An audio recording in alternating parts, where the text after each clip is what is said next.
Hello बच्चों, अब हम एक नए टॉपिक की शुरुआत करने जा रहे हैं और उस टॉपिक का नाम है कोणीय संवेग। अच्छा, रेखीय संवेग आप पढ़ चुके हो, P से प्रदर्शित करते हैं और m इंटू वी होता है, मतलब द्रव्यमान गुणा वेग बराबर होता है रेखीय संवेग। अब इस रेखीय संवेग को हमें कोणीय संवेग से रिलेटेड करना है, तो हम कैसे रिलेटेड करें? तो पता है, सबसे पहले तो इसके बारे में वो चीज जान लो जो आपको जानना बहुत ही जरूरी है। किसी पिंड में, हाँ जी ये बात है, किसी पिंड में उसकी घूर्णन गति की कुल मात्रा,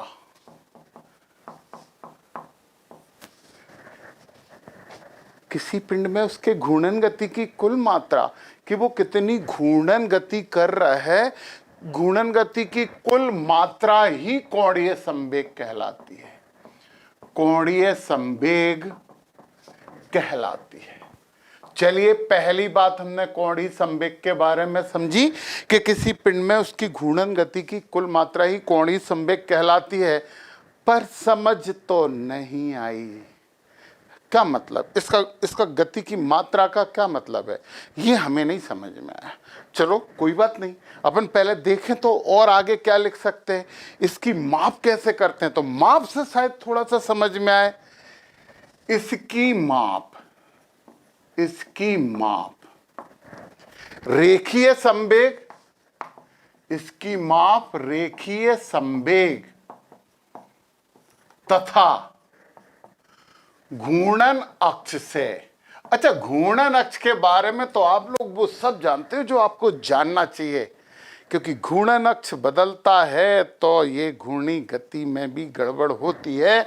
रेखीय संवेग तथा घूर्णन अक्ष से लंबवत दूरी, यस, लंबवत दूरी के गुणनफल से की जाती है, गुणनफल से की जाती है।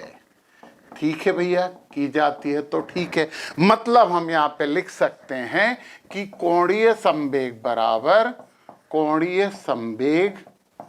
बराबर रेखीय संवेग। ये हो गया, आप रेखिक भी बोलते हैं, रेखीय संवेग गुणा जो वस्तु घूम रही है उसकी बात कर रहे हैं, घूर्णन अक्ष से लंबवत, लंब ऐसे नहीं लिखते हैं, ऐसे लिखते हैं, लंबवत दूरी। यार, कोणीय संवेग को तो L से प्रदर्शित करते हैं, कैपिटल L ऊपर ही लिख देना चाहिए। तो L बराबर हो गया रेखीय संवेग और गुणा R परपेंडिकुलर। ये इसका मतलब है कि R जो वस्तु घूर्णन अक्ष है उससे लंबवत दूरी है, ये R। अभी ये समझ में नहीं आया कि सर ये घूर्णन अक्ष से लंबवत दूरी मतलब क्या होता है। यार, पहले वो समझ लें, वो समझें, फिर हम कोणीय संवेग के बारे में और ऐसी बातें आपको बताने वाले हैं जो आपने आज तक किसी से नहीं सुनी। तो वो सुनने के लिए तैयार हो जाओ, जिससे हमें कोणीय संवेग के बारे में क्रिस्टल क्लियर इंफॉर्मेशन मिलेगी। तो अब सबसे पहले हम जरा यहाँ पे एक अक्षीय सिस्टम बना लेते हैं। ये हमारे 3 अक्ष हो गए, ये बाय अक्ष बोल दें, ये जेड अक्ष बोल दें और ये एक्स अक्ष बोल दें। मान लो ए पर कोई वस्तु है, ये पॉइंट है ए, तो हमने क्या बोला, हम इसे निकाल रहे हैं। माना ए पर कोई पिंड है जिसकी जेड अक्ष से ले रहे हैं। अब जेड अक्ष से क्यों ले रहे हो सर, ये आप एक्स और वाई से क्यों नहीं ले रहे हो? हाँ यार बच्चों, इतने सारे प्रश्न दिमाग में उठ रहे हैं, तो सबसे पहले एक बात बता देते हैं कि ये घूम रही है एक्स वाई तल में, जब कोई वस्तु x बाई तल में घूर्णी गति करती है तो उसकी जो दिशा आती है ना वो z के अलोंग आती है, z की तरफ आती है, या तो ऊपर आती है नीचे आती। तो एक बात तो यार इतनी बातों में हमने बता दी कि जो कोणीय संवेग है ना वो सदिश राशि है। तो हम यहाँ पे ये तो लिख ही देते हैं, L क्या है, L सदिश राशि है। और एक और विशेष बात आपको पता लग गई कि यदि एक्स वाई तल में ये घूम रही है तो दिशा जेड में होगी। अब ऊपर होगी कि नीचे होगी अभी तो भगवान जाने, अल्लाह जाने, गॉड नो, वो हम निकालेंगे, वो हमें पता है कि दिशा कहां होगी। परंतु एक बात तो क्लियर हो गई है कि यदि वो वस्तु एक्स वाई तल में घूम रही है तो जेड में दिशा होगी, एक्स जेड में घूम रही है तो बाय में दिशा होगी, और बाय जेड में घूम रही है तो उसकी दिशा एक्स अक्ष के अलोंग होगी। ये बात आप सुन लो, गुन लो, मनन कर लो, थोड़े प्रश्नों का बोझ कम हो जाएगा बच्चों। तो ए पर कोई पिंड है जिसकी जेड अक्ष से दूरी, जेड अक्ष से दूरी, ये लंबवत नहीं है, जेड अक्ष से दूरी आर है। चलो बच्चों ये हमने यहां पे दूरी ले ली है आर। अच्छा, संवेग की दिशा हम ये बना दे रहे हैं, ये इस दिशा में उसका संवेग है, संवेग तो सदिश है। अब हम कैसे लंबवत दूरी निकालें, हम लंबवत कैसे दूरी निकालें? तो हम क्या करें, इसको पीछे बढ़ाएं सीधे उसी दिशा में, बिल्कुल इधर, और यहां से एक लंब डाल दें, ये 90 डिग्री का कोण हो गया बच्चों, ओ है, और ये पॉइंट अपन मान लेते हैं बी है। एक जेड अक्ष से दूरी आर है और लंबवत दूरी तथा समझ रहे हैं आप लोग, बिल्कुल समझ रहे हैं आप, यस, लंबवत दूरी ओ बी है। अच्छा बच्चों हम ये मान लेते हैं कि ये वाला कोण कितना है, थीटा है, कोई सा भी कोण है यार, थीटा मान लो, थीटा है, लंबवत दूरी ओ बी है।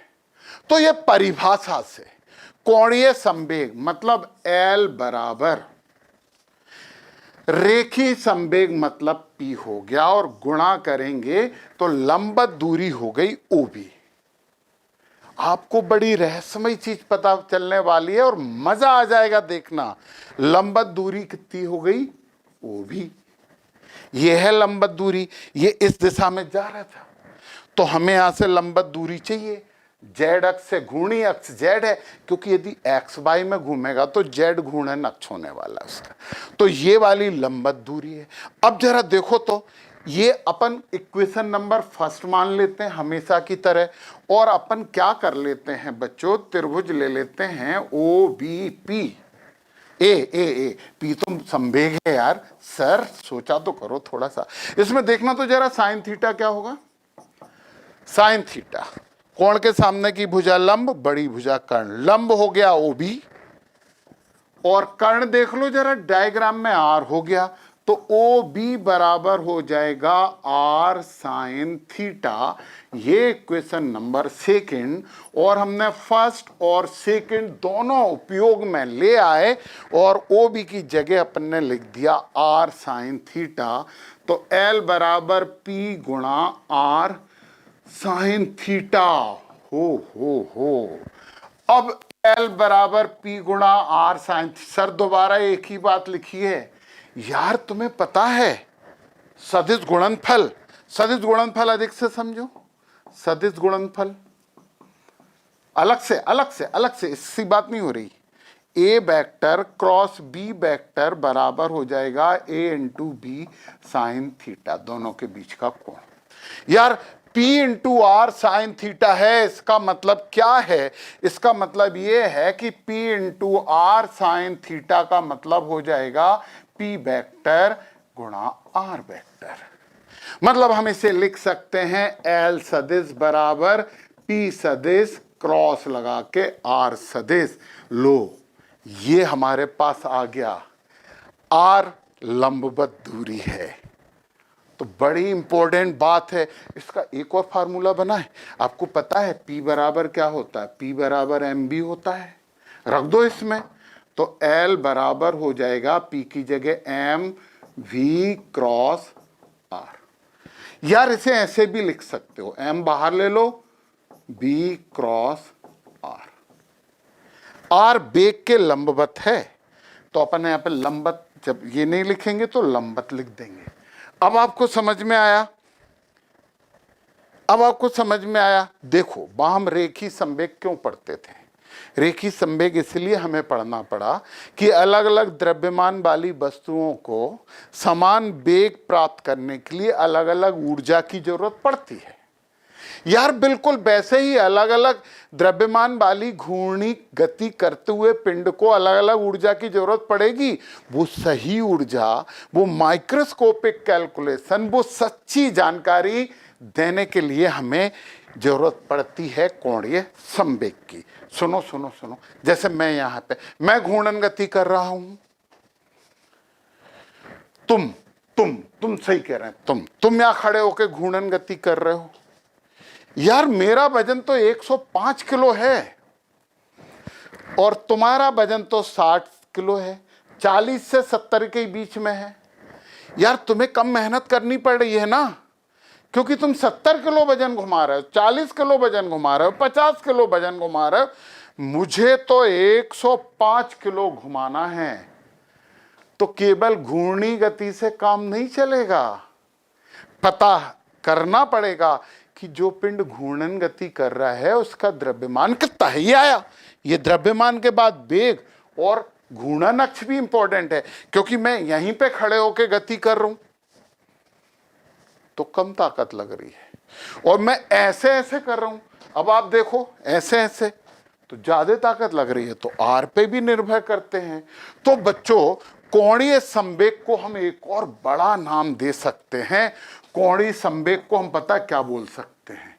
हाँ, ये आपको मजेदार बात समझ में आएगी।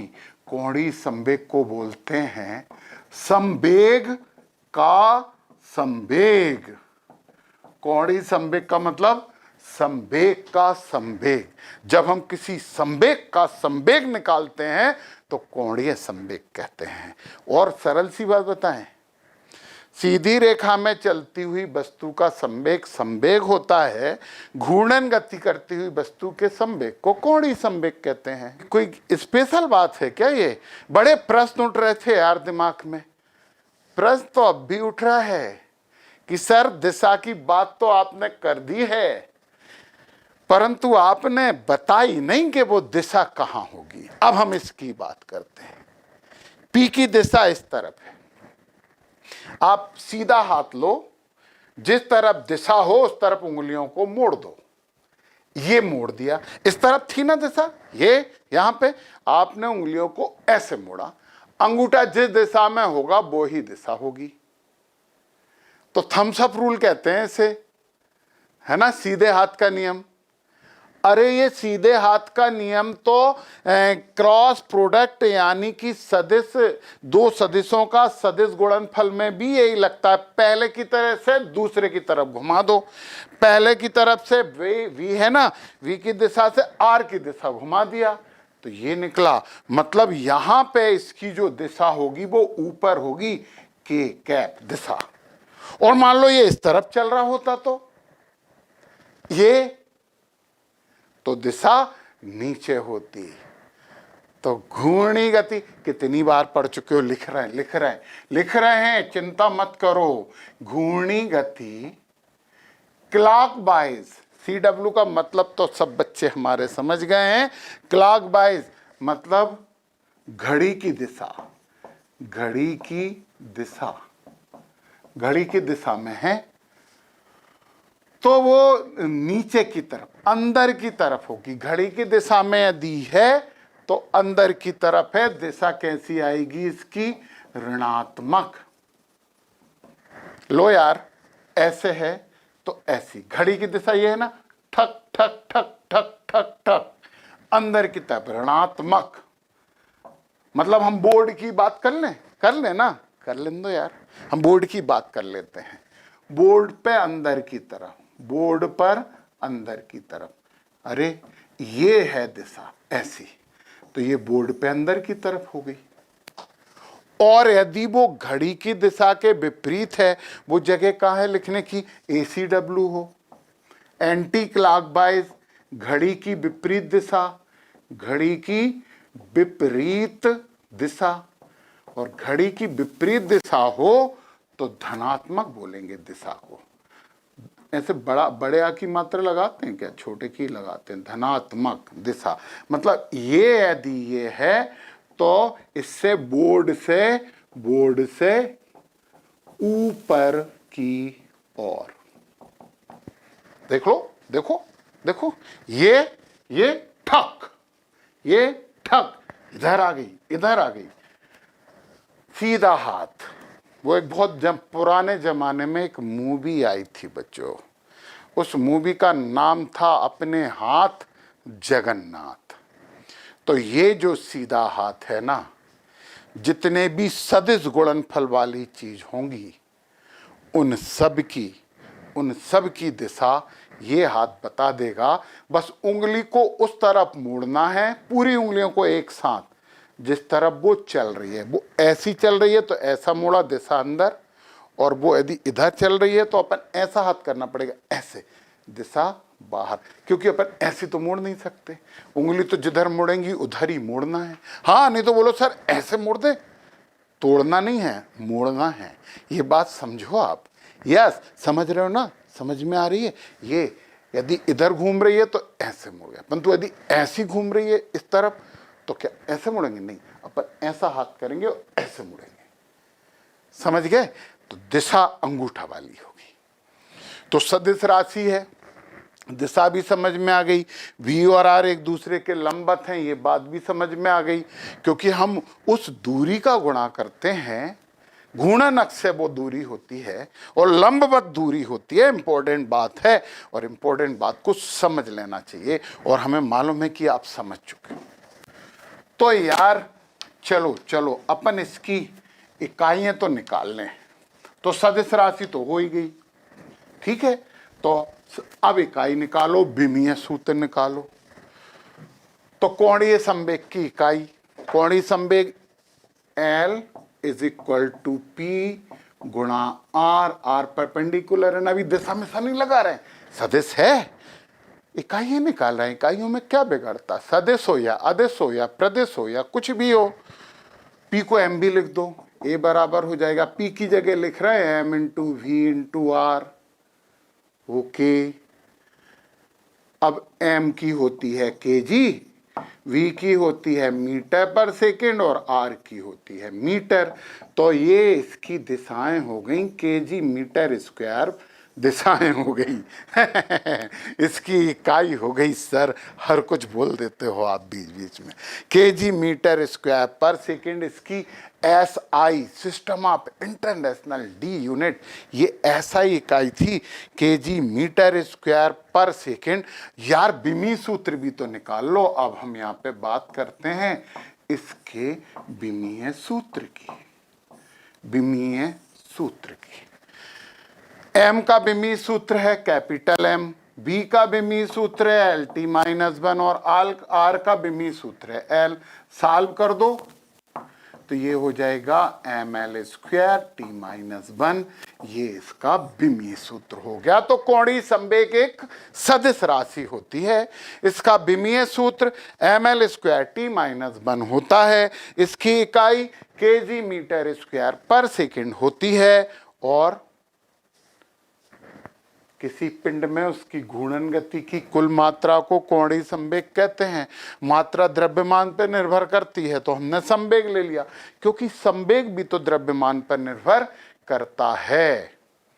तो कोणीय संवेग बदल जाएगा कब, हम ऐसे घूम रहे हैं, देखना जरा, ऐसे घूम रहे हैं तो ये कोणीय संवेग एक आया, और यदि हम ऐसे घूम रहे हैं ना तो कोणीय संवेग बदल गया, क्योंकि अब हमारे बॉडी का सेंटर ऑफ मास का जो घूर्णन अक्ष से दूरी है वो परिवर्तित हो रही है।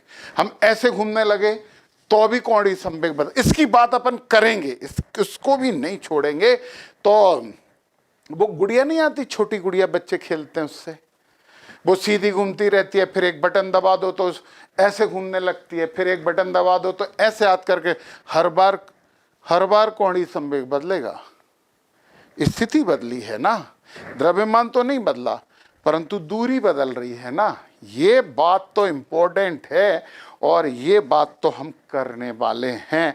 परंतु यार इससे पहले एक थोड़े अच्छे लेवल की बात। यार अच्छा लेवल क्या कहते हैं सर? अच्छे लेवल की परिभाषा दीजिए।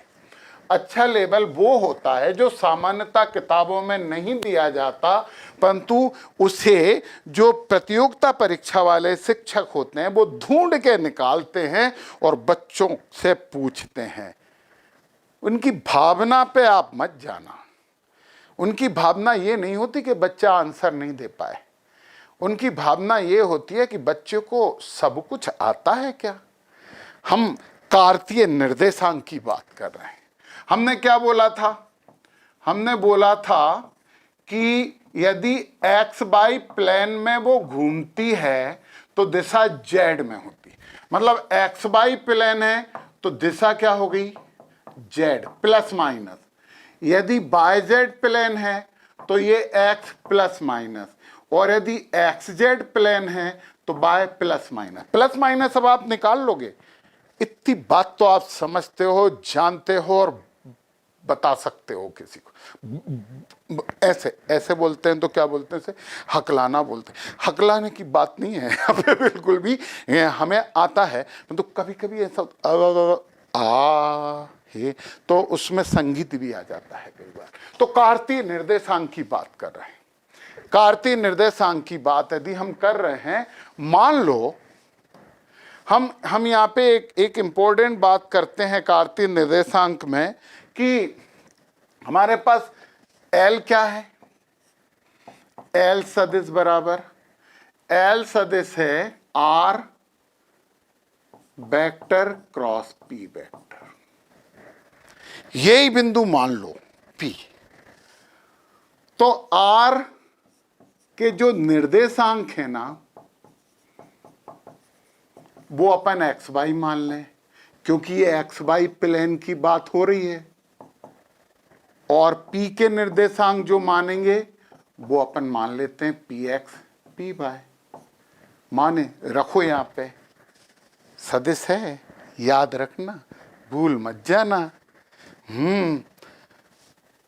ये L R वेक्टर को हम क्या लिखेंगे? एक्स आई कैप, और यहां पे दूसरी चीज क्या आएगी? Plus by J cap. यही तो होता है। इसके एक्स बाई है तो हम आर निकालते हैं, तो ऐसे ही तो निकालते हैं। सदिश का वीडियो देख लो ना, उसमें बताया है। और ऐसे ही यहाँ पे इनटू कर देते हैं, तो इसके पी के अपन लिखते हैं P x I cap plus P by J cap. ये आर के और ये पी के। अरे यार कंफ्यूजन हो रहा है। लो ये देखो जरा, एक्स और बाय एक्सिस की बात कर रहे हैं, यहाँ है ये आर है, इसके कोऑर्डिनेट हैं एक्स बाय। तो आपको पता है ये दूरी एक्स है और ये दूरी बाय है, पता है ना। ये वाली दूरी बाय है तो ये भी बाय हो गई ना।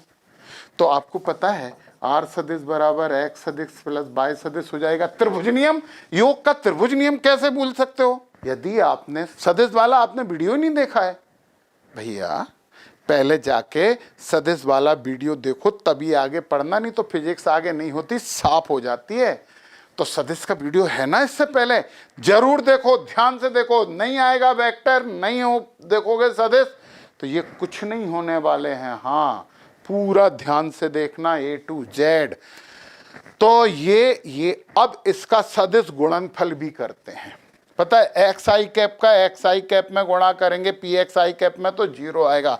आपको पता है आई कैप क्रॉस आई कैप बराबर जीरो होता है, तो ये जीरो हो गया।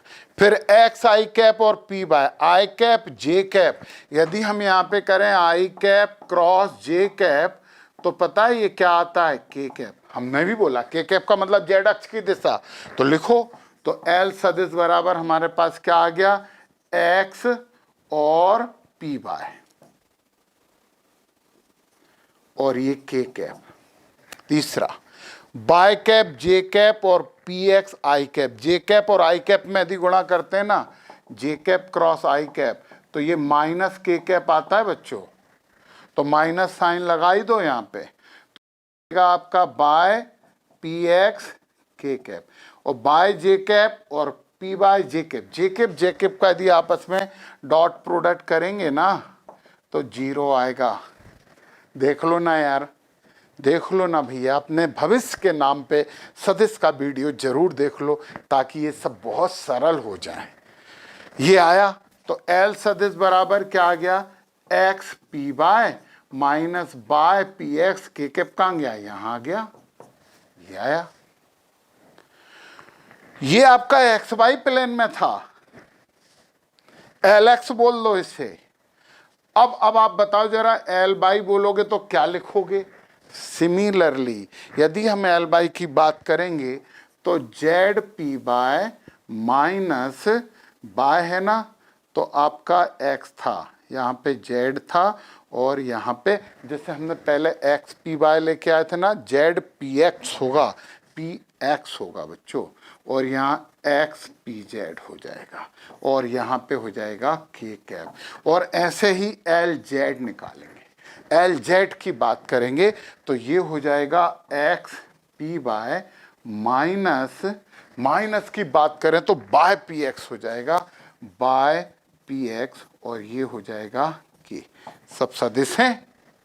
कार्तीय निर्देशांक थोड़ी सी अच्छी बात है, बोर्ड ओर्ड मैथ से तो इसका कोई लेना देना ही नहीं है। तो आपको प्रतियोगिता परीक्षाएं करना है तो इसे समझ लो यार, जान लो, समझ लो। आपके पास है वीडियो, आप ध्यान से देखो, बार बार देखो। Practice make a man perfect कितनी, अरे यार ह्यूमन परफेक्ट बोलना चाहिए, practice make a human perfect. सभी इंसानों को प्रैक्टिस परफेक्ट कर देती है, बिल्कुल परफेक्ट कर देती है। तो कैसा था इंट्रोडक्शन हमारा कोणीय संवेग का, तो संवेग का संवेग होता है यार। एक चीज हमने और बताई थी, बड़ी चीज थी, हम यहां पे गोला बना के लिख रहे थे। रेखीय, यहां पे यदि हम रेखी बात करें और यहां पे कोणीय की बात करें, रेखी में वो त्वरण, त्वरण से ही शुरू करते हैं, ए है, कोणीय में आर अल्फा है, रेखी में वेग v है, कोणीय में आर ओमेगा है, रेखी में बल F है, कोणीय में आर एफ है, जिसे हम टाउ बोल देते हैं। जितनी भी कोणीय है उन सब में वो आर का गुणा होता है। घूर्णन अक्ष से लंबवत दूरी त्रिज्या बोल दो यार। सर त्रिज्या क्यों नहीं बोला यार, त्रिज्या बोलने से हम कंजस्टेड हो जाते। आप तो घूर्णन अक्ष से लंबवत दूरी की बात करो तो एफ हो गया, आर एफ हो गया, ऐसे ही पी हो गया तो ये आर पी हो गया, और आर पी को हम बोल देते हैं एल। तो चलिए चलिए चलिए, ये तो इतनी अच्छी बातें आपने इतने अच्छे से समझ ली हैं, और सही में आप लोग अच्छे से समझते हो, और भविष्य बनाने के लिए तो अच्छे से समझना जरूरी है। और ज्ञान और उपदेश और ये सब चीज़ें ये सोशल साइट पे बहुत बहुत बट रहा है, मुफ्त के भाव बट रहा है, वहाँ से ले लेना, यहाँ से तो आप ये फिजिक्स का ज्ञान ले लो, है ना। चलो आगे बढ़ते हैं। तो बच्चों यहाँ पे हम एक रिलेशन कर रहे हैं, अब हम संबंधों की बात करने लगे हैं कि जो हमने पढ़ा कोणीय संवेग, उसका जड़त्व आघूर्ण से क्या संबंध होगा, मतलब relation between angular momentum end moment of inertia. मतलब बच्चों हम एल और आई के बीच में संबंध स्थापित कर रहे हैं। चलिए तो अब हम संबंधों की बात करते हैं। मान लो हमारे पास ये कोई वस्तु है, दृढ़ पिंड है, और ये है वो अक्ष, इसे जेड भी मान सकते हो, बाय बाय डैश भी मान सकते हो। इसमें बहुत से पार्टिकल हैं। कोई भी वस्तु यार ये पता है आपको कई पार्टिकल से मिलकर बनी होती है। मान लो इस पार्टिकल का द्रव्यमान m1 और इससे लंबवत दूरी r1 है। ये पार्टिकल है, इसका द्रव्यमान m2 और इससे लंबवत दूरी r2 है। ऐसे ही एक पार्टिकल है m3 और इसकी r3 है। ऐसे ये बहुत से पार्टिकल हैं जिनकी घूर्णन अक्ष से लंबवत दूरियां r1, r2 और r3 हैं। माना कि कोई वस्तु कोई वस्तु m1 m2 up to mn द्रव्यमान के n कणों से मिलकर बनी होती है। बनती है वो तो कणों से मिलकर बनी होती है। ठीक है, मान लिया हमने बनी हुई है, जिसकी जिन कणों की, हाँ कणों की बात कर रहे हैं ना, जिन कणों की घूर्णन अक्ष से दूरियां क्रमशः r1 r2 r3 up to rn है। चलो ठीक है, मान लिया हमने। अच्छा, ये बात तो आप सब लोगों को पता है कि I बराबर होता है m r स्क्वायर और L बराबर होता है P इंटू R। ये दोनों बातें आप लोग ध्यान में रखना। ओके, अब एक स्पेशल बात जो कि आपको पहले से ही पता है कि जब कोई वस्तु घूर्णन गति यानी रोटेशनल मोशन करती है तो उसका कोणीय वेग नियत रहता है। मतलब ये बात हम यहाँ पे लिख ही देते हैं, जब कोई वस्तु घूर्णन गति करती है, घूर्णन गति करती है तो उसका कोणीय वेग ओमेगा बोल दें, नियत रहता है। ठीक है, नियत रहता है, पर रैखिक वेग परिवर्ती रहता है। हम क्या करें, विभिन्न कणों के रैखिक वेग की बात करें। हम यहाँ पे क्या कर रहे हैं, हम जो अलग अलग कण है ना, विभिन्न कणों का रेखीय वेग देखते हैं।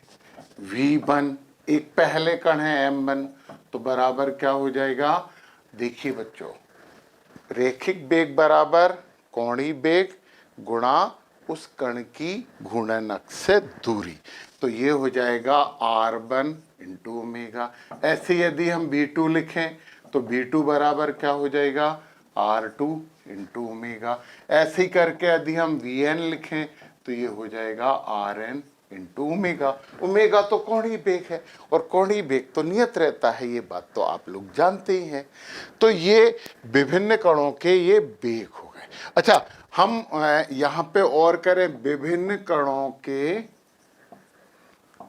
रैखिक या रेखीय संवेग। यदि हम रैखिक संवेग निकालें तो संवेग बराबर क्या होता है, P is equal to M V होता है। तो हम विभिन्न कणों की बात कर रहे हैं, तो P1 बराबर हो जाएगा M1 और V1 का मतलब है R1 ओमेगा। ऐसे ही P2 बराबर हो जाएगा M2 R2 ओमेगा। और ऐसे ही करके यदि हम Pn लिखना चाहेंगे तो Mn Rn ओमेगा हो जाएगा। मान लो एक कण का, पहले कण का कोणीय संवेग यदि हम निकालें तो सिंपल सी बात है बच्चों, समझ में आती है। पहले कण का कोणीय संवेग हम मान लें L1 है। L1 बराबर क्या होता है, P1 इंटू R1, संवेग और उसके परपेंडिकुलर लंबवत दूरी। तो इसी को अपन क्या लिख सकते हैं, P1 की जगह क्या लिख सकते हैं, M1 R1 ओमेगा। P की जगह लिखा P1 की जगह, और R1 तो R1 रहेगा, तो बराबर क्या हो जाएगा, M1 R1 स्क्वायर ओमेगा। ये L1 आया, P1 लिखा R1 लिखा, P1 की जगह M1 R1 ओमेगा लिखा, R1 और R1 का इंटू हुआ तो ये स्क्वायर हो गया। यस, ऐसे यदि हम L2 लिखेंगे तो L2 is equal to direct लिखें M2 R2 स्क्वायर और ओमेगा। तो हम यहाँ पे यदि बात करते हैं तो कुल कोणीय संवेग की बात यदि हम करें तो सभी संवेग जुड़ जाएंगे, बराबर L बराबर L1 plus L2 plus L3 up to Ln, यानी कि L बराबर L1 की जगह अपन क्या लिखेंगे, M1 R1 square omega plus M2 R2 square omega plus M3 R3 square omega up to Mn Rn square omega. और पता हम क्या कर सकते हैं, सब में से ओमेगा कॉमन ले लेते हैं। M1 R1 square plus M2 R2 square plus M3 R3 square up to Mn Rn square, और हमने कॉमन ले लिया है ओमेगा। और बच्चों ये आपको पता है ये क्या होता है, इससे अपन लिख सकते हैं L is equal to summation I is equal to 1 से n तक, हम लिख सकते हैं MI RI स्क्वायर और यहाँ पे ओमेगा। और ये तो I होता है, इसका मतलब तो जड़त्व आघूर्ण होता है।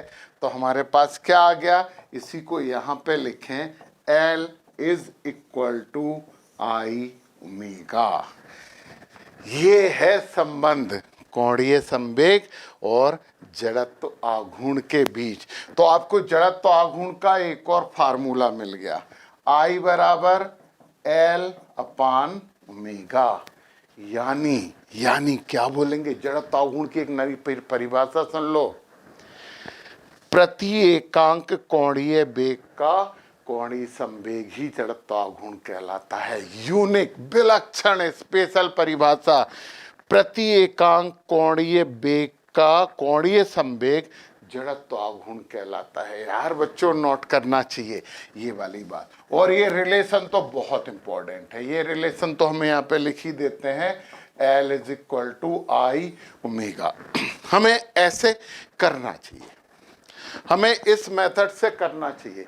परंतु पता है ये रिलेशन हम 3 स्टेप में भी कर सकते हैं। हाँ आपको पता है 3 स्टेप में भी कर सकते हैं। देखो 3 स्टेप में भी करते हैं आप। अब ये शॉर्टकट है, ये आपको जल्दी से करने वाली चीज है। आपको पता है कि L इज इक्वल टू क्या होता है, P into R. L is equal to P into R होता है। ओके, P की जगह हम क्या लिख सकते हैं, P की जगह हम M भी लिख सकते हैं। तो L इज इक्वल टू क्या हो जाएगा, M भी इंटू आर। और ये भी पता है V की जगह हम क्या लिख सकते हैं, V की जगह हम लिख सकते हैं ओमेगा इंटू आर। रख दो, L is equal to M omega R into R, यानी L बराबर R स्क्वायर हो जाएगा MR स्क्वायर इंटू ओमेगा और MR स्क्वायर, तो ये I होता है। तो L is equal to I omega. ऐसे कर लो यार, ये पूरा व्यवस्थित है, एक एक चीज हमने बताई है। ये 4 लाइनों में हो गया L is equal to I omega. तो ये डेरिवेशन अच्छा लगा कि ये डेरिवेशन अच्छा लगा, पत्र लिख के सूचित करें। अरे ये पुराने जमाने में होता था, पत्र लिख के सूचित करें। परंतु ये था बच्चों रिलेशन हमारा कोणीय संवेग तथा जड़त्व आघूर्ण में। ये इतना बड़ा था, ये इतना सा था, है दोनों ही same. L is equal to I omega, L is equal to I omega. और यार ये परिभाषा याद रखना, प्रति एकांक कोणीय वेग का कोणीय संवेग को ही जड़त्व आघूर्ण कहते हैं। लिख दें हम, प्रति एकांक कोणीय वेग का कोणीय संवेग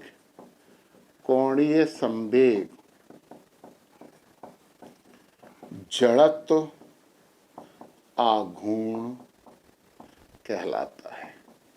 एक अच्छी खासी डेफिनेशन आपको मिल गई, परंतु ये डेफिनेशन हम तब दे सकते हैं जब हमने ये पढ़ लिया हो। चलिए, संबंधों की बात चल रही है तो फिर संबंध निर्धारित करते हैं एक और। कोणीय संवेग L और बल आघूर्ण टाउ में संबंध। टाउ यानी घुमाने के लिए जो बल लगता है, किसी चीज को घुमा देता है, पेंच कस से हम किसी चीज को कसते हंसते हैं, वो टाउ है। अच्छा, ये हम जानते हैं, हम ये बात कर लें यहाँ पे, वी नो दैट, क्या जानते हैं? हाँ, यहाँ पे टाउ, टाउ बराबर होता है आई अल्फा। आई जड़त्वाघूर्ण है, अल्फा कोणीय त्वरण है। क्या ये संबंध आप नहीं जानते? ये वाला संबंध टाउ बराबर आई अल्फा, मतलब बलाघूर्ण और जड़त्वाघूर्ण में संबंध। चलो चलो, इसके बाद ये संबंध भी निकाल देंगे, इसके तुरंत बाद। पहले तो ये कर लो। तो अल्फा बराबर कोणीय त्वरण होता है, तो कोणीय वेग परिवर्तन की दर कोणीय त्वरण कहलाती है। मतलब alpha is equal to D omega upon D T, ये तो पता है। कोणीय वेग परिवर्तन की दर कोणीय त्वरण कहलाती है। तो हाँ, कहलाती है। तो ये इक्वेशन नंबर फर्स्ट मान लो, फर्स्ट से हम फर्स्ट इक्वेशन को भी प्रूव कर लेंगे। टाउ बराबर हो गया आई, और अल्फा की जगह हम रख देते हैं D omega upon D T, से इक्वेशन नंबर सेकंड मान लेते हैं। ओके, अब भी थोड़ी देर आपने जाना है, ये पहले थोड़ी देर पहले आपने जाना है। क्या जाना है? L is equal to I omega, ये समीकरण नंबर 3 है। और 3 का समय के सापेक्ष, यस, समय के सापेक्ष अवकलन करने पर, डिफरेंशिएशन अवकलन करने पर करो, समय के सापेक्ष इसका अवकलन करो, तो ये हो जाएगा dl upon dt, D by D T का दोनों तरफ इंटू करेंगे, बराबर d अपान डी टी पे आई ओमेगा। आई तो फिक्स है, तो dl अपान डी टी बराबर I D omega upon D T. ये क्वेश्चन नंबर हो गया 4। देखो तो बच्चों, सेकंड और 4, I D omega upon D T बराबर क्या है? Tau. I D omega upon D T बराबर टाउ। तो हमने क्या यूज कर लिया? हमने यूज कर लिया सेकंड एंड 4। चलिए, तो क्या आ गया? dl upon D T is equal to tau, या हम ये लिख सकते हैं टाउ बराबर dl अपान डी टी। अब बच्चों, यहां पे टाउ की फिर एक यूनिक परिभाषा आ गई। dl बटे dt का मतलब क्या है? dl बटे dt का मतलब है कोणीय संवेग में परिवर्तन की दर, और ये काय के बराबर होती है? टाउ के बराबर होती है। तो यहां पे हम लिख सकते हैं कोणीय संवेग में परिवर्तन की दर, कोणीय संवेग में परिवर्तन की दर बल आघूर्ण कहलाती है।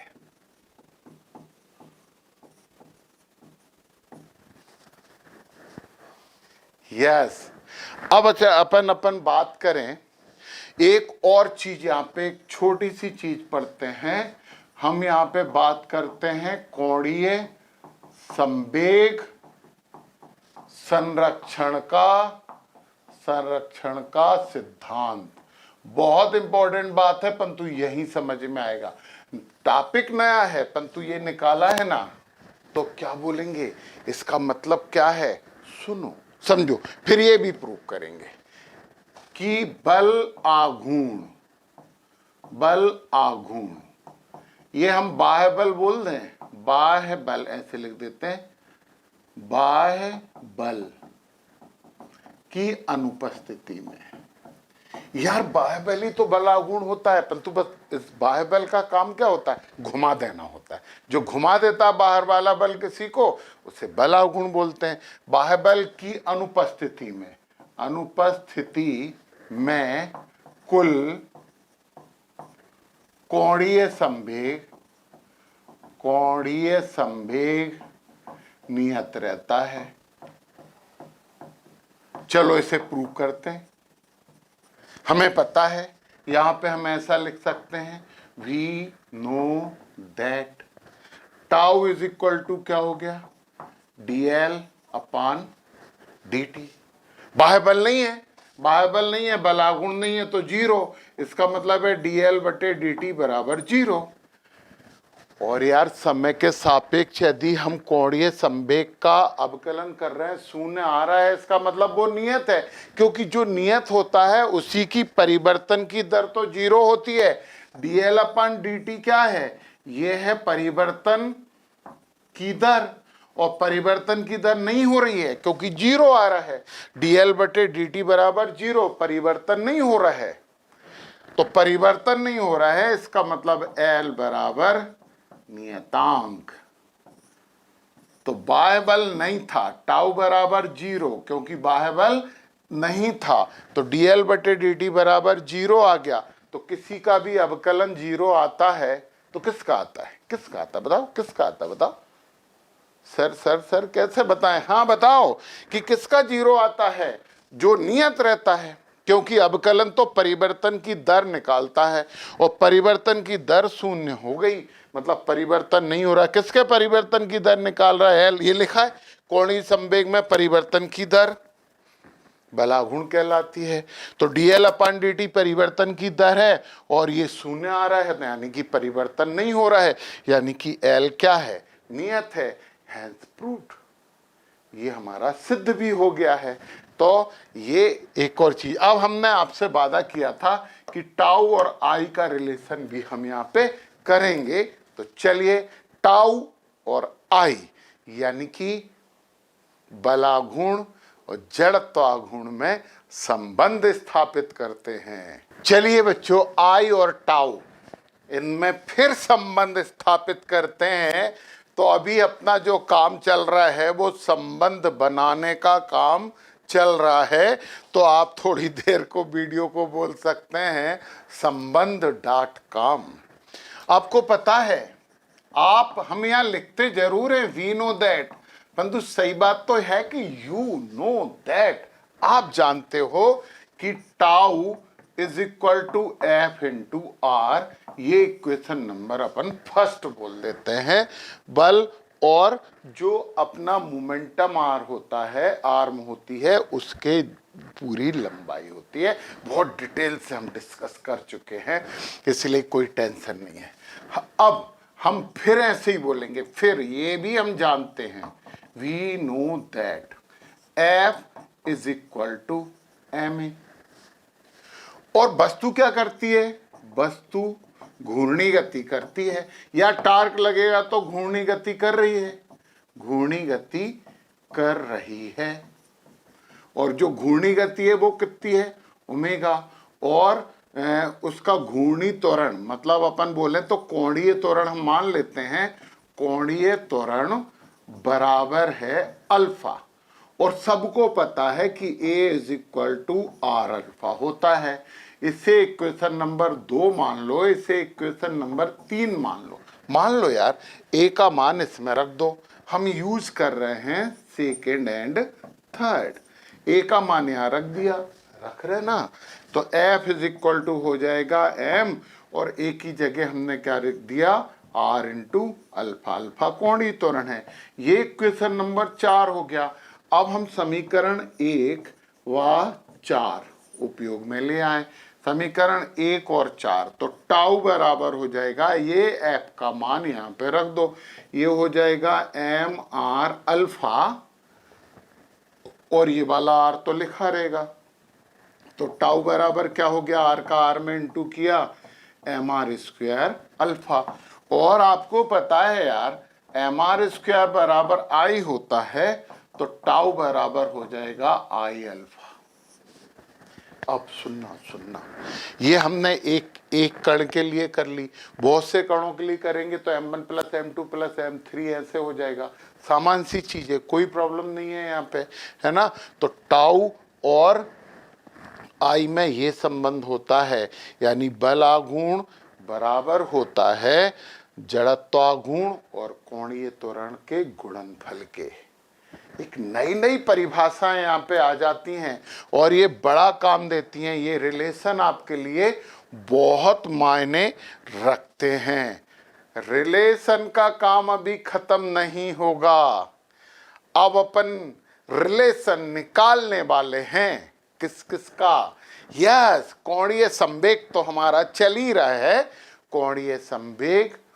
और यहां पे बात करेंगे घूर्णन गतिज ऊर्जा की। मतलब हम संबंध बना रहे हैं यहाँ पे कोणीय संवेग और घूर्णन गतिज ऊर्जा की। परंतु बच्चों पहले घूर्णन गतिज ऊर्जा पढ़ लेते हैं, फिर ये संबंध बनाते हैं। घूर्णन गतिज ऊर्जा, चलो माना कोई पिंड n कणों से मिलकर बना है, तो बनता ही है, कोई नई बात बता रहे हैं क्या?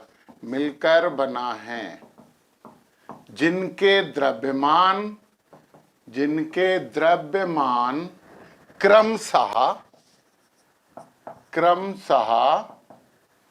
m1 m2 m3 ऐसे ऐसे कर दो अप टू mn हैं, तथा उन द्रव्यमानों की घूर्णन अक्ष से दूरी, हर बार तो लिख रहे हैं यार यही बात, दूरी क्रमशः r1 r2 r3 up to rn है। पहले कण की बात कर रहे हैं, पहले कण की घूर्णन गतिज ऊर्जा। पहले कण की गतिज ऊर्जा निकालेंगे तो K1 is equal to half m1 v1 square, और पता है v1 बराबर हो जाएगा ओमेगा r1। कोणीय वेग तो नियत रहता है, ये तो हमने पहले ही लिख दिया था, तो v1 की जगह हम यहाँ पे लिखेंगे तो K1 बराबर हो जाएगा हाफ m1 और v1 स्क्वायर मतलब ओमेगा r1 का होल स्क्वायर, तो K1 बराबर हो जाएगा हाफ m1 r1 स्क्वायर यहाँ लिख देते हैं, ओमेगा स्क्वायर इधर लिख देते हैं।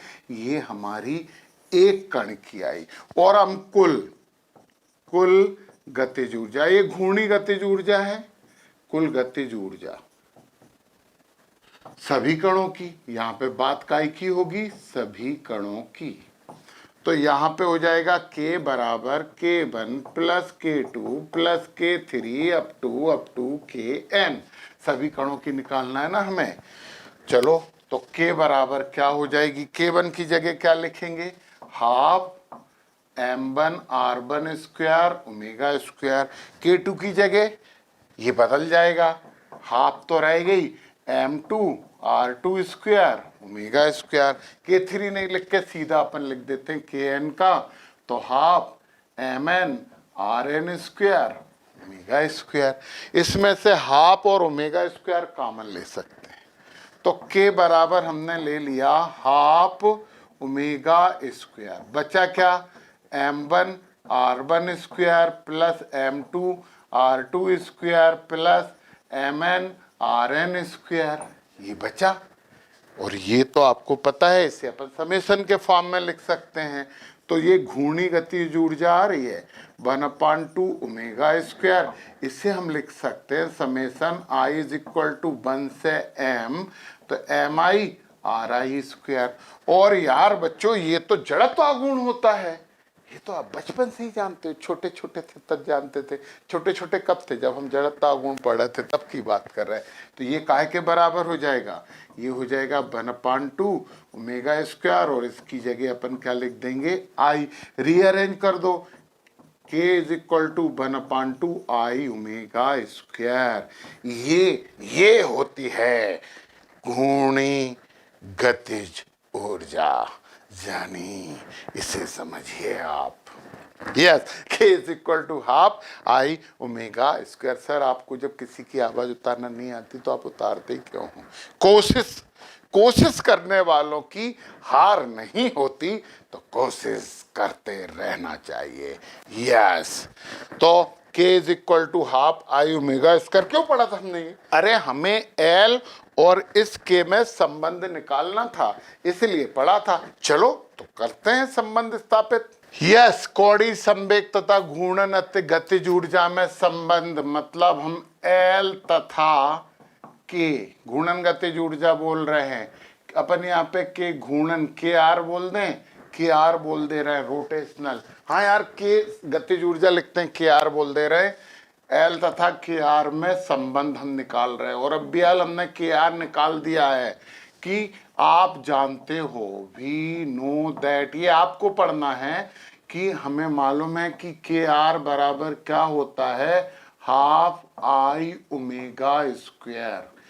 अच्छा, इसे हम ऐसे भी लिख सकते हैं, के आर बराबर half I omega into omega लिख सकते हैं ना, ओमेगा स्क्वायर को ओमेगा इंटू ओमेगा लिखने में हमारा कोई कुछ नहीं बिगाड़ सकता, कोई हमारे ऊपर उंगली भी नहीं उठा सकता, मैं गलत भी नहीं बोल सकता, क्योंकि ओमेगा और ओमेगा का इंटू होगा तो ओमेगा स्क्वायर तो आ ही जाएगा। अच्छा, एक और चीज हमें पता है, यहाँ पे एक और बात हम कर लेते हैं, वो भी आप जानते हो, अब तो आप सब चीज जानते हो यार। जो L बराबर होता है ना, वो आई ओमेगा होता है। ये इक्वेशन नंबर सेकंड हो गया, अभी तो निकाला थोड़ी देर पहले ही हमने।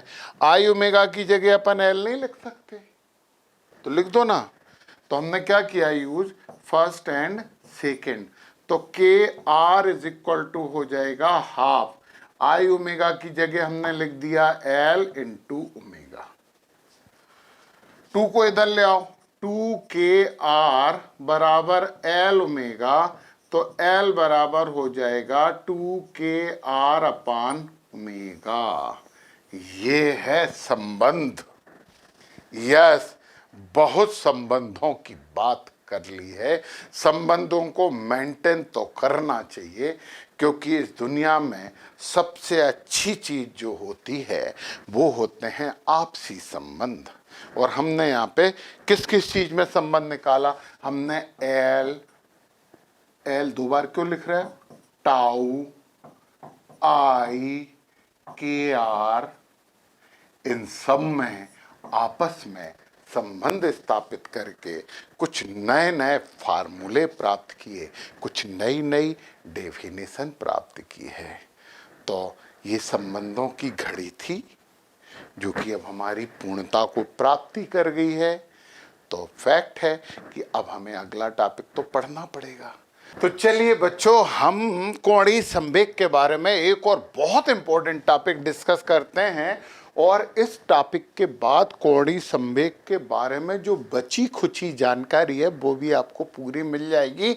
और अब आप एंगुलर मोमेंटम यानी कोणीय संवेग को पूरा अच्छी तरीके से जान जाएंगे, और उस टॉपिक का नाम है कोणीय संवेग का ज्यामितीय अर्थ, यानी geometrical meaning of angular momentum.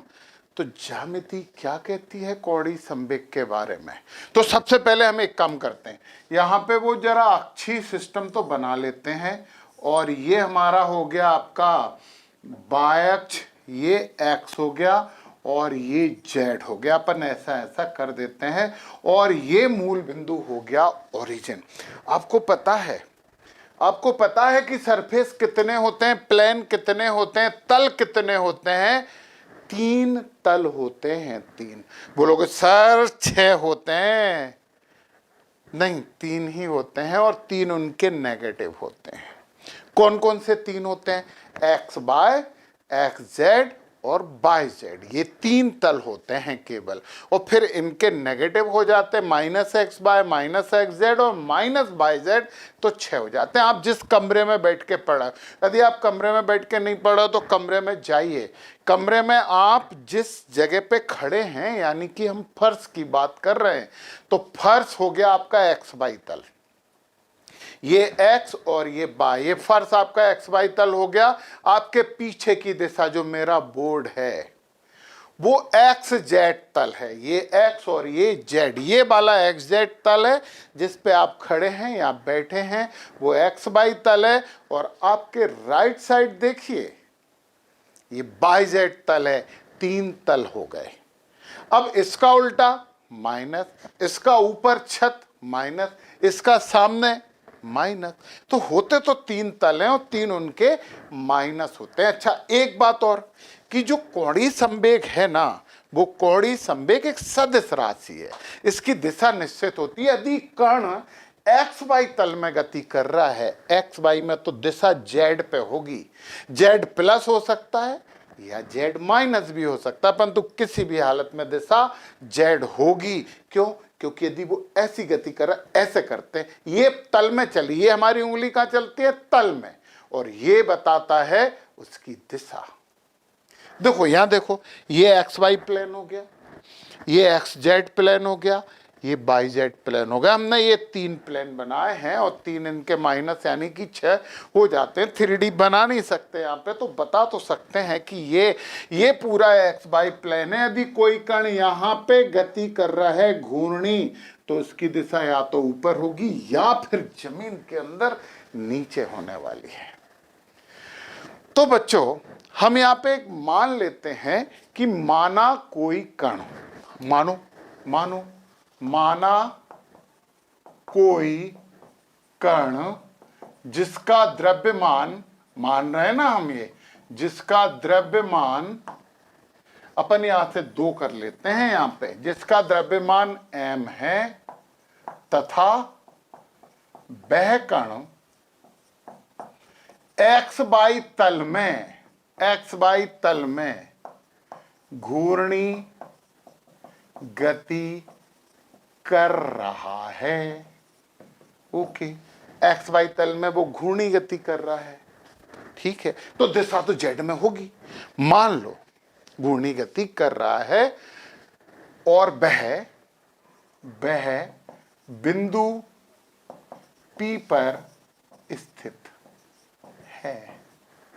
चलो P बिंदु ले लो यार, ये ले लिया अपन ने एक बिंदु P पर स्थित है कण, और अब इसकी स्थिति बताना पड़ेगा, तो स्थिति सदिश बताना पड़ेगा कि नहीं। तो O से P को मिला दो, ये हो गया R सदिश, बिंदु पर है तथा उसका स्थिति सदिश लिखना पड़ेगा ना, तथा उसका स्थिति सदिश। स्थिति सदिश का मतलब ये होता है कि ओरिजिन यानी कि मूल बिंदु के सापेक्ष आप बता दो कहां है वो स्थिति सदिश। OP सदिश बराबर R सदिश है। चलो इतनी चीजें मान ली है। एक्स वाई प्लेन में है तो दिशा तो जेड में होगी, ये बात बार बार हम कह रहे हैं। माना, फिर भी मानो और माना डेल टी समय में, डेल टी मतलब छोटा समय है, वह P से Q पर पहुंच जाता है। पहुंचाओ, P से Q तक पहुंचाओ, ये हमने पहुंचा दिया। ये है आपका Q। समय कितना लग रहा है यहाँ पे? डेल टी, समय यहाँ पे डेल टी लग रहा है। और विस्थापन कितना हुआ? परिवर्तन लिखते हैं ना, तो यहाँ पे हम डेल आर लिख सकते हैं, ये डेल आर। और डेल आर क्या है? डेल, ऐसे इधर ही लिखें, पहुंच जाता है उसका विस्थापन सदिश। सदिश तो बोलते ही रहना पड़ेगा ना यार, विस्थापन सदिश डेल आर है। ओके, विस्थापन सदिश तो डेल आर हो गया। अब हम क्या करें? हम यहां से यहां तक मिला दें, त्रिभुज बना लिया एक। परंतु बच्चों एक बात तो पता है यार, OQ बराबर क्या होगा? OQ बराबर तो बताओ क्या होगा? R del are. सदिशों के योग का त्रिभुज नियम क्या आप भूल गए हैं? नहीं भूलना चाहिए आपको। तो R प्लस डेल आर मतलब OP प्लस PQ बराबर OQ, है ना? हमें OQ चाहिए, तो OQ बराबर हमारा क्या हो जाएगा? R प्लस डेल आर सदिश। ओके, ठीक है, बहुत ही अच्छी बात है। ये इतना हो गया, डेल आर हो गया। अब पता है एक रचना कर लेते हैं अपन। रचना यहां लिखते हैं, रचना, कंस्ट्रक्शन। हमने पता है एक लाइन इधर से इधर खींची और इसका लंब इस पर डाल दिया, इसे अपन आर बोल दो। तो रचना में हमने क्या किया, रचना में हमने ओ आर परपेंडिकुलर है क्यू आर के बनाया, तो चतुर्भुज बन गया। आयत जैसा लग रहा अपन समानांतर चतुर्भुज बोल दे तो क्या हो गया, यहां पे बन गया समानांतर चतुर्भुज। चतुर्भुज ऐसे थोड़ी लिखते, ऐसे लिखते, चतुर्भुज पी क्यू आर ओ बन जाता है, बन जाता है। अच्छा यहां पे भी कुछ बातें लिख दें, ओ आर बराबर पी क्यू, ये पी यहां लिख दें नहीं तो अजीब सा लगेगा, ओ आर बराबर पी क्यू और ओ पी बराबर आर क्यू, ये सब रचना है, हमने यहां पे लिख दी। रचना करने वाले हम कौन होते हैं, ईश्वर करता है रचना। ये बराबर है, थोड़ा सा टेढ़ा हो गया तो अपन थोड़ा सा सीधा कर ले, मजा नहीं आ रहा देखने में। हाँ अपन यहां से थोड़ा सा सीधा कर लो ऐसा, ये आर हो गया। अब मेरे ख्याल से ठीक ठाक लग रहा है, ये बराबर है यार, थोड़ी सी और सुधारना पड़ेगा, थोड़ी सी और सुधारना पड़ेगा। ये इसके समानांतर खींचो और फिर ये इसके समानांतर खींचो, ये पॉइंट है यार। अब बना वो अच्छा चतुर्भुज, अब लग रहा है कि पी क्यू बराबर ओ आर है। चलिए तो डेल टी समय में वो पी से कहां पहुंच जाता है, क्यू पे पहुंच जाता है, इस दिशा में जाता है, डेल टी समय में पहुंचता है। हमें पता है यार वेग बराबर क्या होता है, वेग बराबर होता है विस्थापन, विस्थापन बटे समय। यस ये आपको पता था। तो वेग v, विस्थापन कितना हो रहा है डेल एर डेल आर, और समय कितना था डेल टी। तो यहां पे डेल आर सदिश बराबर क्या हो गया v डेल टी। ये इक्वेशन नंबर अपन ने मान लिया है, पहला इक्वेशन आ गया हमारा।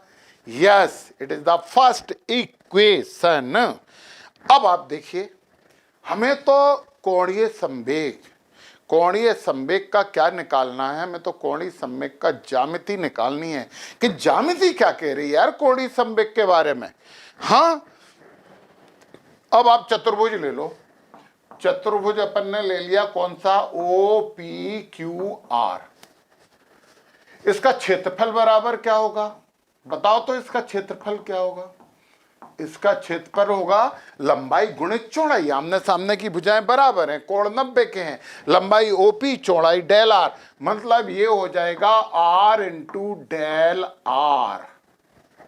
ओ पी क्यू आर, इससे अपने कोई लेना देना नहीं है, अपने ये लेना है। तो ये क्या करती है, ये लाइन इसे दो भागों में बांट देती, आधा ये आधा ये। तो त्रिभुज ओ पी क्यू का क्षेत्रफल इससे आधा हो जाएगा। तो अपन ने क्या ले लिया, त्रिभुज ओ पी क्यू का क्षेत्रफल।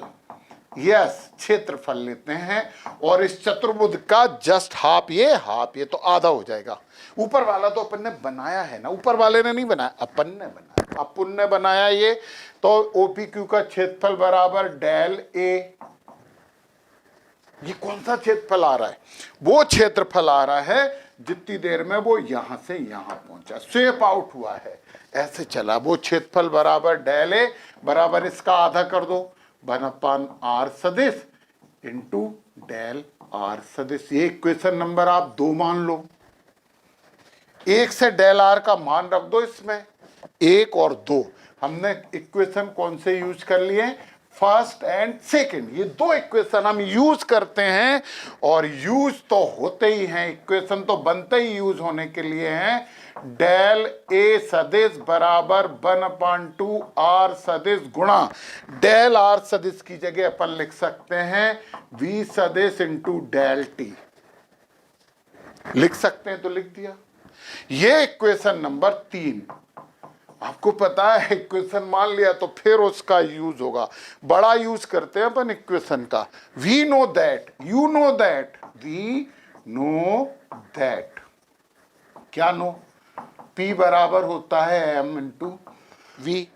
अरे संवेग है ना, वही अपना संवेग जो रेखिक में हमने पढ़ा था। तो पता है इसी को आगे बढ़ाओ तो V सदिश बराबर क्या हो जाएगा, P/m। ये मान समीकरण 3 में, V सदिश का मान समीकरण 3 में रखने पर। रख दो भी सदिश का मान समीकरण 3 में। डेल ए सदिश बराबर 1/2 आर सदिश इंटू पी सदिश अपान एम इंटू डेल टी। एक काम करते हैं, डेल टी को इधर ले आते हैं, डेल टी को अपन इधर ले आते हैं, और 2m को भी ले आओ यार। 2m को बाद में क्यों लाएं? Del A upon del T बराबर आ गया आर सदिश इंटू पी सदिश। अरे अरे अरे, ये तो आपको पहचाना हुआ लग रहा है, ये तो कोणीय संवेग है।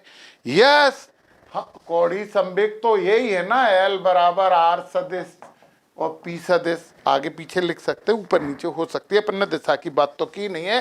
तो हमें मालूम है कि आर सदिश क्रॉस पी सदिश बराबर एल सदिश। लो, तो ये आ गया 2m del A upon del T बराबर एल। इसे भी ऐसे कर दो। बहुत ही अच्छी बात आ गई है, मतलब एल बराबर होता है, अपन अब वेक्टर हटा रहे हैं, भी न्यूमेरिकल की बात कर लें, आंकिक मान की बात कर लेते हैं, न्यूमेरिकल वैल्यू की बात कर लेते हैं। एल बराबर हो जाएगा 2m गुणा डेल ए बटे डेल टी। सदिश लगा सकते हो, इसे अपन हिंदी में लिखे, शुद्ध हिंदी में, 2 गुणा द्रव्यमान, और ये बात सुनो, del A upon del T क्षेत्रफल परिवर्तन की दर, क्षेत्रीय वेग कहते हैं del A upon del T को। क्या बोलते हैं? क्षेत्रीय वेग। मतलब बड़ा मतलब बताना पड़ता है, तुम लोग बहुत ही मतलबी हो, इसलिए मतलब बताना पड़ता हर बार। तो कोणीय संवेग द्रव्यमान और क्षेत्रीय वेग के गुणनफल का दुगना होता है, यानी क्षेत्रीय वेग, क्षेत्रफल जितने समय में पास होता है ना, गुजरता है ना, उसे क्षेत्रीय वेग कहते हैं। छत्री नहीं है, ठाकुर राजपूत वाले नहीं है, दमदार लोग होते हैं वो तो खैर ठीक है, तो सभी दमदार होते हैं यार। 2 गुणा द्रव्यमान गुणा क्षेत्रीय वेग, मतलब द्रव्यमान और क्षेत्रीय वेग के गुणनफल का दुगना होता है कोणीय संवेग। ये ज्यामिति मतलब है कि जो कोणीय संवेग यदि हमें निकालना है, तो जिस कण का निकालना, उसका द्रव्यमान और उसका क्षेत्रीय वेग का गुणा करके दुगना कर दो, तो हमें मिल जाता है एंगुलर मोमेंटम। देखो बच्चों, एक बहुत इंपॉर्टेंट बात बताएं, हम पहले भी आपको बता चुके हैं, इसके उपयोग, इसके अनुप्रयोग की बात कर रहे हैं। ये तो यहाँ पे लिखा है, एक बार पूरा देख लो, फोटो वोटो भी खींचना हो तो खींच सकते हो, हम तो कुछ बातें बता रहे हैं आपको। देखिए, इसे मिटा दें यार, थोड़ा सा तो मिटाना पड़ेगा, पूरा तो अपन नहीं मिटा रहा है। डेली लाइफ में, यानी कि दैनिक जीवन में, ये कोणीय संवेग आपको क्या क्या बताता है। देखो बच्चों, ये है सूर्य और उसके चारों तरफ प्लानेट ऐसे चलते हैं। कोणीय संवेग बताओ जरा, एल क्या है? एल बराबर है पी इंटू आर। अभी अपन सदिश तो है, अपन तो ऑब्जर्वेशन कर रहे हैं। ये आर है, जब ये आ जाएगा तो ये आर हो जाएगी, ये आ जाएगा तो ये आर हो जाएगी। द्रव्यमान परिवर्तित हो नहीं रहा है, द्रव्यमान परिवर्तित हो नहीं रहा है। तो आप देखो, जब वो दूर होता है तो ये बढ़ जाता है, द्रव्यमान तो उतना ही रहता है। उसे कम करने के लिए क्या करना पड़ेगा? उसे कम करने के लिए अपनी गति कम कर लेगा। यार पूरा लिख दो ना, L is equal to M B into R, ये ही है। आर बढ़ेगी तो V कम हो जाएगी। तो जब ग्रह दूर होते हैं, सूर्य से दूर होते हैं, आपको पता है कि ये एलिप्स, दीर्घवृत्तीय पथ पर घूमते हैं, तो दूर होते हैं तो उनका वेग कम हो जाता है, पास होते हैं तो उनका वेग बढ़ जाता है। यहां पर v, यहां पे v dash, v is less than v dash. अब आपको समझ में आया, केपलर ने बोला था ये। पता है केपलर ने कोणीय संवेग पढ़ लिया होगा पहले। हाँ, केपलर ने कोणीय संवेग पढ़ लिया होगा पहले, इसीलिए। तो ये बहुत सी चीजें हैं। ऐसे घूमना अलग अलग मेहनत लगेगी, ऐसे घूमने में अलग मेहनत लगेगी, ऐसे घूमने में हम बहुत आसानी से घूम पाएंगे। आप देख लो, वहीं पे वीडियो देखते देखते घूमो। ऐसे घूमोगे तो ज्यादा मेहनत लगेगी, ऐसे घूमोगे थोड़ी कम मेहनत लगेगी, बिल्कुल ऐसे घूमोगे बहुत आसानी से घूम जाओगे, घूमते रह जाओगे। तो वही चीज हमने बताई थी कि वो कठपुतली वगैरह घुमाते हैं तो ऐसा हो जाता है, तो दूरी बढ़ जाती है द्रव्यमान केंद्र की, है ना। उनने कहा हाथ पे 2 गोले रख के घूम रहे हैं, ऐसे घूमने में कष्ट हो रहा है, यहां रखेंगे तो आराम से घूम जाएंगे, सिर पे रखेंगे तो और आराम से घूम जाएंगे। तो प्रैक्टिकल करके देखना ना। ये कोणीय संवेग जो है वो दैनिक जीवन के लिए ये बातें हमें बताता है। तो कोणीय संवेग तो बहुत इंपॉर्टेंट था, है और रहेगा। चलिए आगे के टॉपिक की बात करते हैं।